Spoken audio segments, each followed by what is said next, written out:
Every episode on Celebrity Encounters Podcast, we interview real people just like you sharing their own personal celebrity encounters. And with a little storytelling help from us and a few surprises from here in Las Vegas, this is Celebrity Encounters Podcast.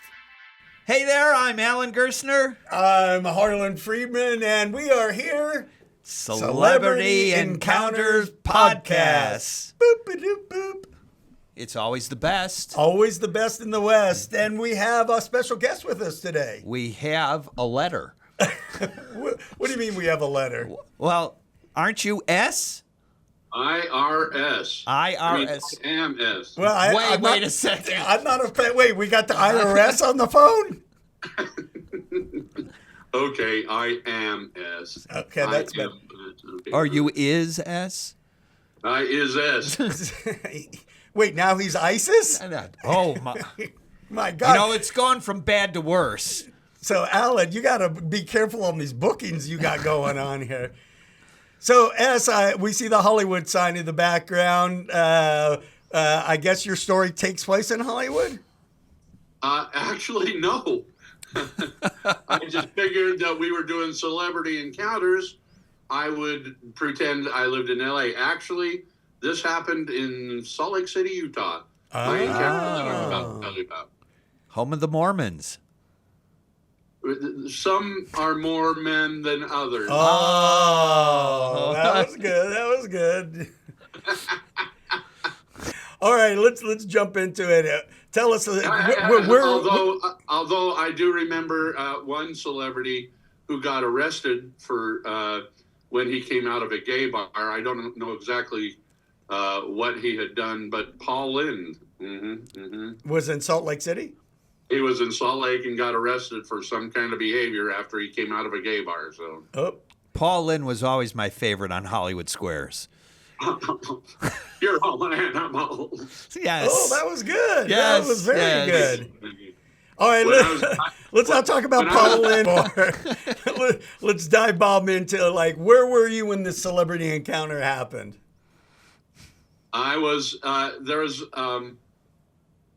theater downtown Salt Lake City called the Grand Theater. I actually performed there a lot. I was in the Utah Opera Company for 4 years. So I had performed on that stage a lot. So you're in this theater that normally the opera's at, and Sam Kinison is there at the opera or performing? Not at the opera. They also did shows and concerts and things like that. He wasn't singing. No. He was doing a comedy show. But there's a little bit more to the premise here. Okay.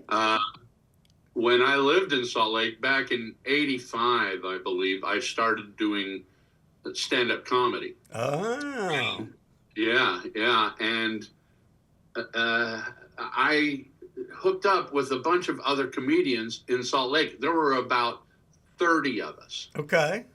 And we actually kind of formed a union, the Comedy Association of Utah, which, by the way, they voted me as the president. Oh, wow. I wonder why. I was the president of the Comedy Association of Utah back in the late 80s. Anyway, so we got some free tickets to Sam Kinison's show. And about 7 or 8 of us went to the show. Okay. Afterwards, because we were, important, I would say, we got to go backstage and talk to Sam. Wow. Yeah. What year is this, give or take? Like I'm saying, late 80s sometimes. It was actually right before he passed away. So this is when he was really a big deal. Well, for people who don't know, I was going to say, for people who don't know Sam Kinison, what were the other comedians that were in that same time period and in his same level? Do you remember? Oh. Bobcat Goldthwait? I was going to say Bobcat Goldthwait. Yep. There was a show on TV once called Elephant Parts, starring Nesmith, he was one of the monkeys. Michael Nesmith. Okay.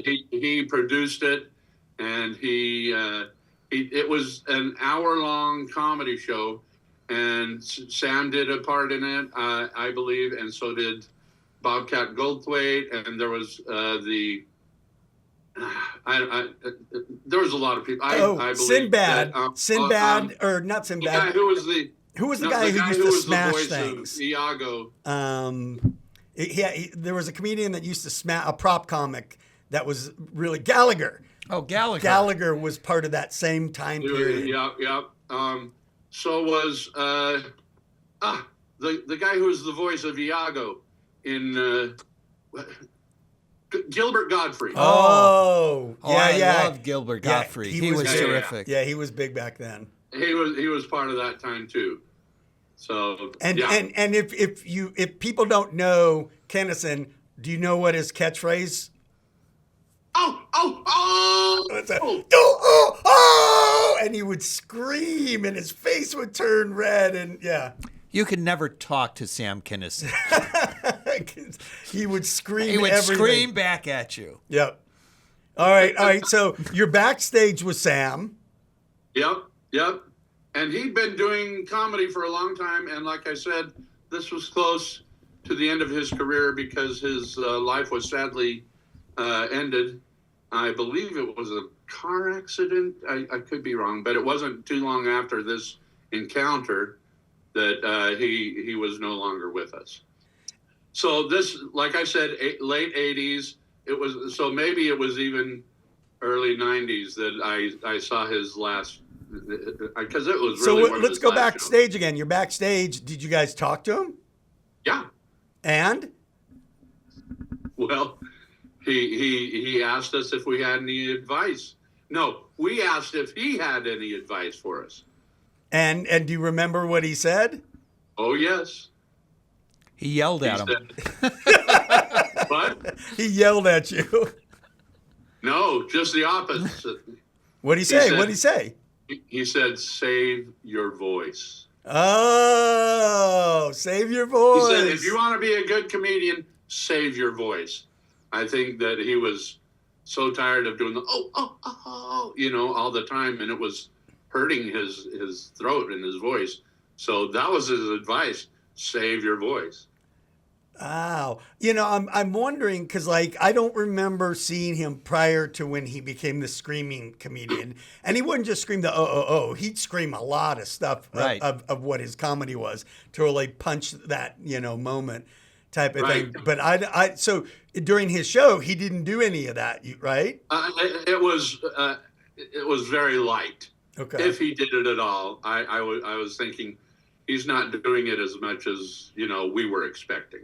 What were you expecting?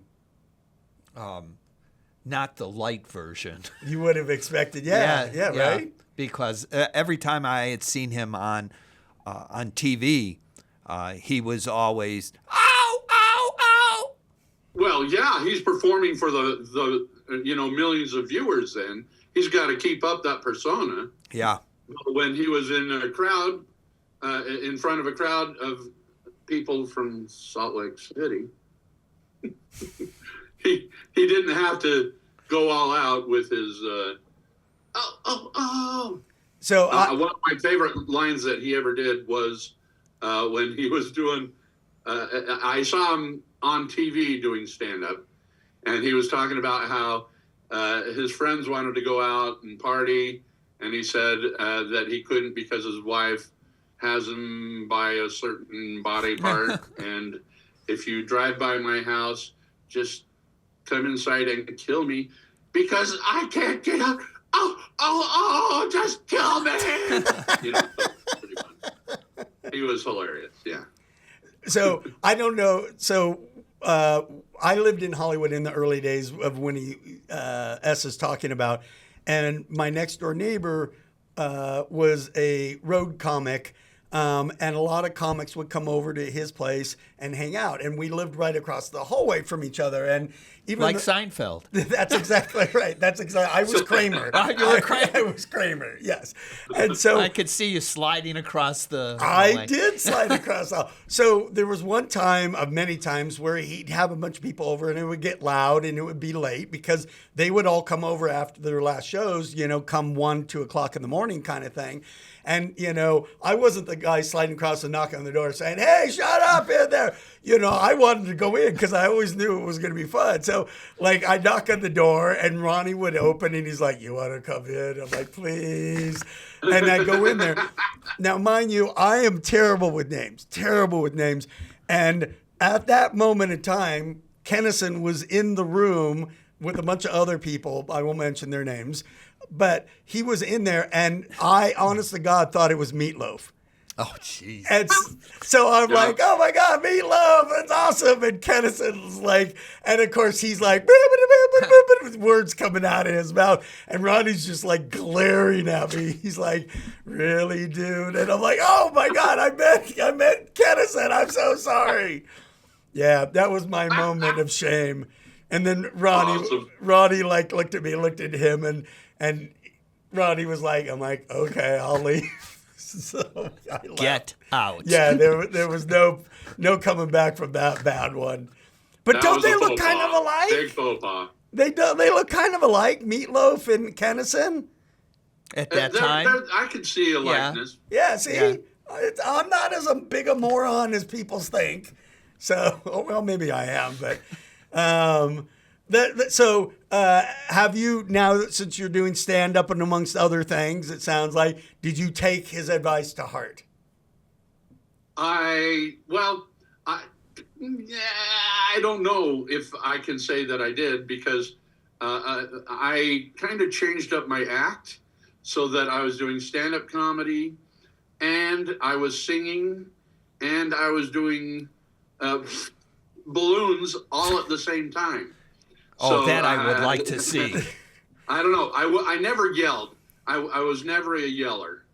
So, yeah. Does your wife agree with you? Oh, yes. Yes. I had the perfect marriage. We never yelled at each other.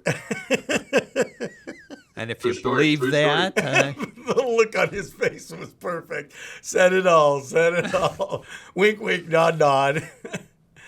What an amazing encounter. And other than that one piece of advice, did he let you take pictures? Did you hug him? Yeah, no hugging. But we did get to take pictures. And in fact, I believe he had some pictures of himself that he signed and gave to us.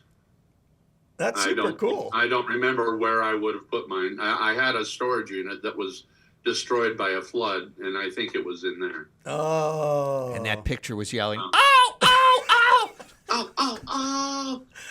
And on that happy note, I want to thank you, S, for joining us today with your celebrity encounter, and we'll be back next time.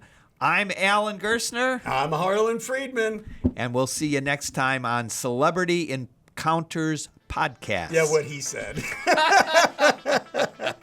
Thanks for tuning in today, and if you enjoyed our show, please subscribe, rate, and review our podcast on all your favorite platforms. We'll see you next week with the next episode of Celebrity Encounter Podcast.